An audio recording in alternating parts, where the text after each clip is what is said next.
So now we'll continue with the explanation of this verse.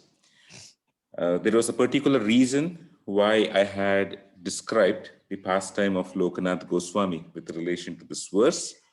And there's one more Goswami, or a very elevated devotee of Krishna, about whom we are going to discuss today too. On Saturday, I think we have the disappearance or the passing away anniversary of Lokanath Goswami, and understanding his pastimes by which he went behind Sri Chaitanya Mahaprabhu from one place to another place. Finally, he settled down in Vrindavan. We got to know about some of the qualities of what being peaceful and being tolerant meant. We also understood from Srila Prabhupada's life what is the meaning of uh, tolerating different kinds of people, as such it meant, the different flavors of tolerance. We have a mundane conception of tolerance, and there are other flavors. So this verse, I'll repeat the translation once more. The symptoms of the translation of the verses, the symptoms of a sadhu are that he is tolerant, merciful, and friendly to all living entities. He has no enemies. He is peaceful. He abides by the scriptures, and all his characteristics are sublime. Today, I'd like to focus on Suhrida Sarvadehinam. Hrida means heart. Suhrida means very dear to the heart or friendly. Sarvadehinam means friendly to all living entities. Srila Prabhupada writes in the commentary to this verse that a sadhu, by his very nature, because he's purified by through the process of chanting, and because he has heard the right instructions coming from the right parampara, he is very much affectionate, friendly, and well-wisher of all living entities. This includes human beings of his country, human beings of the neighboring countries who may be an opposing force. It includes cockroaches, sheep, any animal, any plant, etc. He is interested in the welfare of all living entities. He sees all of them as souls. He doesn't see them in terms of the body. And how does he try to perform welfare activity for all of them? He does it by trying to be an instrument to give the taste of devotional service to all of them. That is in Kali Yuga, that is a very potent manner in which we can really be a friend and merciful and be merciful to all living entities to ensure that everybody has an opportunity to reconnect themselves to Krishna and Krishna's associates. One such uh, great soul was Gopala Bhatta Goswami. Gopala Bhatta Goswami was actually born in Sri Rangam in South India. He was a son of the head priest of Sri Rangam. When Sri Chaitanya Mahaprabhu, who is none other than Krishna himself, went on his tour to South India, he stopped by at Sri Rangam. And in Sri Rangam, he stayed in the house of his father, whose name was Venkata Bhatta. So Venkata Bhatta served Sri Chaitanya Mahaprabhu very nicely because he saw Sri Chaitanya Mahaprabhu dancing in the Sri Rangam Ranganatha Swami temple. And he could figure out that this kind of chanting and dancing is otherworldly. He could figure out Sri Chaitanya Mahaprabhu is not an ordinary person. So he invited him to stay in his house. And just like right now, we are in the Chaturmas period. There are the 4 months of the rainy season, where typically sannyasis and saints don't travel to many places, they stay in one place. Of course, one reason is that in the rainy season, there are many animals moving about and it will cause an undue hindrance to their moving about. So don't cause any anguish to other living entities. That is one reason. Second is it's raining in these times, and it will be very tough for a sadhu to find shelter in the middle of a forest, etc. So they stay in one place. Now, as he was staying there, as Mahaprabhu was staying in the house of Venkata Bhatta, one day there was a conversation arose. Sri Chaitanya Mahaprabhu asked, "How is it that you worship Lakshmi and Narayana, But this very same Lakshmi Devi was actually not allowed to enter Vrindavan. Actually, it's a very deep pastime in which is given in one of the Puranas, where Lakshmi Devi implores her husband to enter Vrindavan. And it was said that she tried to do a lot of tapasya, but she did not get entrance into Vraja. We all also can take a train ticket to Agra or New Mathura, and then from Mathura we can take a tonga or a horse cart or even an auto rickshaw or Ola taxi these days, and then go to Vrindavan. So is it that Mother Lakshmi couldn't go there because of that? No, that is not what it is being spoken about. What is being spoken about in the Shastra is that there was a Rasa dance, the Rasa Leela dance, and the other intimate pastimes of Sri Chaitanya Mahaprabhu, for which Lakshmi Devi was not allowed inside. It is said that those very same pastimes are happening even today.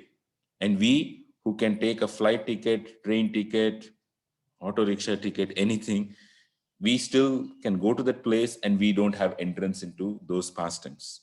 Why? Because it requires a certain level of sacrifice, a certain mindset of exclusive shelter on Krishna. So when uh, Chaitanya Mahaprabhu asked this question to Venkatabhatta, he couldn't understand it. And then Venkatabhatta said, I don't know the reason. I know it's there in the Shastra, but I don't know why it is so. Then Sri Chaitanya Mahaprabhu said, there are 64 qualities of the Supreme Lord. Of these 64 qualities, 60 qualities are there in Lord Narayana. But there are 4 qualities which are there only in Krishna, which are not manifested. Does it mean Krishna and Narayana are different? They are same and yet different, in the sense that some of you go to office, some of you are at home. In your office, you wouldn't talk some things, you wouldn't do some things, but at home, you would do some things and talk something. You're more free at your home with your family, with your children, with your parents, and your spouse, etc. So this free manner in which somebody is able to relate to others is that aspect of Krishna. Or from a Shastric perspective, it is said Krishna has Rupa Madhurya, number one. That this differentiating factor between Krishna and others is this Rupa Madhurya, the sweetness of his two-handed form. Then there is Venu Madhurya, the sweetness with which he plays his flute. There is Leela Madhurya. His pastimes are very, very sweet. So these sweetness qualities distinguish from Krishna from Narayana, and to distinguish it and for somebody to gain access, one should not have any other expectation, that there is no expectation that I want a particular comfortable living, etc. Lakshmi Devi would like to serve uh, Narayana in the mood of opulence. And that mood of opulence, of having, the choicest of the jewels and everything, etc., that is not the mood with which Krishna is alone served. If you see Krishna, he wears a turban, which is made of cloth. He puts paints. He is not putting too many gold ornaments, etc. That's very different. The mood is very different. That's the Vaikuntha mood, whereas the Vrindavan mood is the forest dweller. Krishna is a forest dweller at heart, and he likes people who are those forest dwellers who graze cows. That's his heart. So in that sense, in that way, when uh, Sri Chaitanya Mahaprabhu was speaking to Venkatabhatta, he had a son who was approximately 7 to 8 years old at that time. His name was Gopala Bhatta. Gopala Bhatta was very much enamored by Sri Chaitanya Mahaprabhu. And he said, I like what you said. I like you. I want to be with you. And when Chaitanya Mahaprabhu left Sri Rangam at the end of the Chaturmas period, which typically happens around November, uh, he said, I want to go with you. Please take me along with you. And Sri Chaitanya Mahaprabhu said, no, not now. For now, what Chaitanya Mahaprabhu did was, while he was in Sri Rangam, he fashioned deities of Jagannath, Baladev, and Subhadra by his own hands, and he installed them in the house of Venkatabhatta.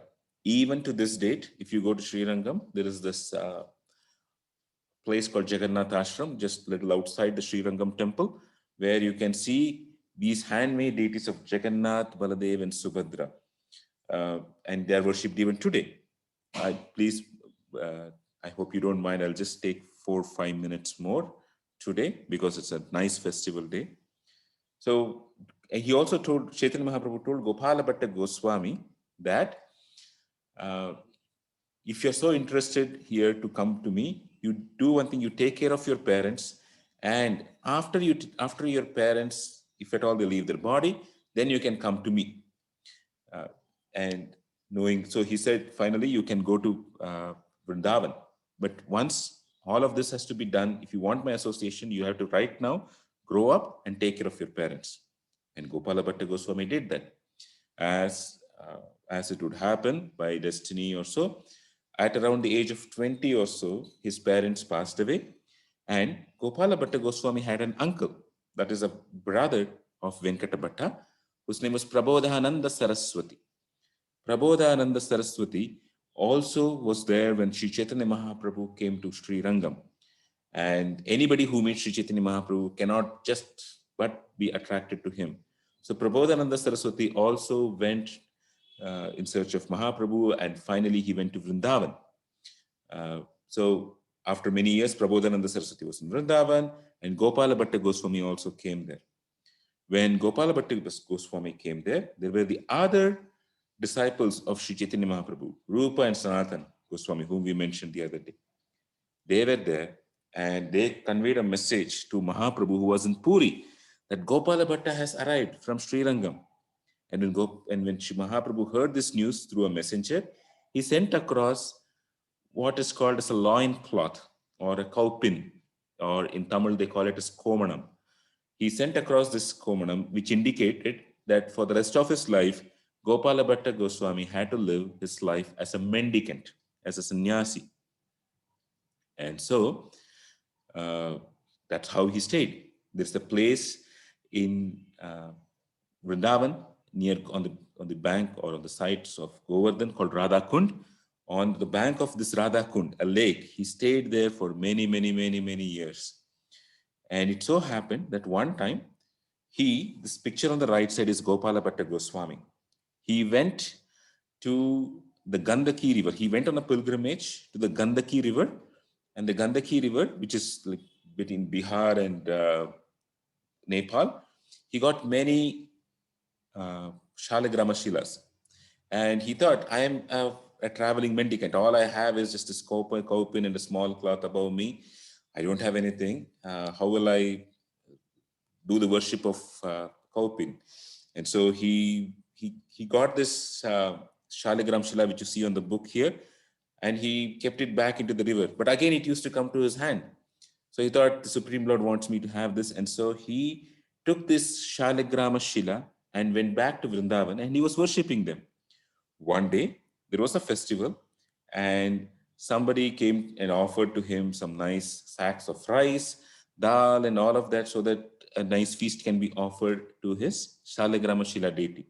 It is said that the Shaligrama Shila is non-different from Krishna. So while this was happening, and he felt, Gopala Bhatta Goswami, from within his heart, he felt, how nice it would be if I can actually decorate him with clothes and ornaments and everything. With Shaligrama Shila, you cannot necessarily do all of that. So Gopala Bhatta Goswami, he kept his Shaligrama Shila in a basket and kept it aside. The next morning when he opens, you see the picture on the left. The Shaligrama Shila had manifested himself as this beautiful deity, where you see the legs, you are seeing the arms, you see the smile of the deity, etc. Of course, the eye, whatever is put on the eye is an extra attachment on top of it. But this is how, just from the devotional service of Gopala Bhatta Goswami, the deity manifested in this way. And he's called as Radha Raman. Even to this date, the deity of Radha Raman is worshipped with all pomp and gaiety. You see in the center, like how there's an alankar where Radha Raman is dressed as bee, and there is a flower around him. He's very small. He would be, if you see his physical form, he would be some 5-6 inches, something like that. Right? Now, what were the qualities of this Gopala Bhatta Goswami for which Radharaman manifested? Lakshmi Devi couldn't get an entry into the pastimes, but Gopala Bhatta Goswami, to him, all this manifested. Why? One of the qualities of Gopala Bhatta Goswami was that he was a highly learned person. He had also learnt very well from Rupa and Sanatan Goswami, and he took upon himself to organize all the teachings, put it in certain notes, etc. And these notes were later used by other devotees to disseminate this knowledge for everybody. He wanted this knowledge to be given to everybody and knowledge at various levels. Number one was in daily life how to perform certain rituals. He took care of that. In our eternal life, what is the tattva of Krishna? What is the tattva of the jiva? What are the principal characteristics of the jiva and the Supreme Lord? What is the nature of devotional love? What is the nature of the Paramatma? He compiled all of this. He taught the next generation of teachers. And yet, when books were being written, he would tell the person who was the next person, the person who was writing the book, saying, don't ever write that I was the person who taught you all these things. My name should not appear anywhere. So this is the mood of selfless service. Sukhrida Sarva Bhutanam. Like he was a well-wisher for all living entities, but no name, fame, glory for himself. He wanted to be just an invisible person who does the service. That's the greatness of devotees like Gopala Bhatta Goswami. And our aim is that we also become like him, or we should follow in his footsteps. We can never become like him, but we should follow in his footsteps. We should be like a salt. The salt in a dish, nobody can see, but without the salt, the taste is very bad. We have to be of help for all other living entities without expecting any admiration for our own selves. So that's the message for the day. Thank you for bearing with me. Srila Prabhupada ki jai. Prabhu Hare Krishna. Hare Krishna Prabhuji. Thank you.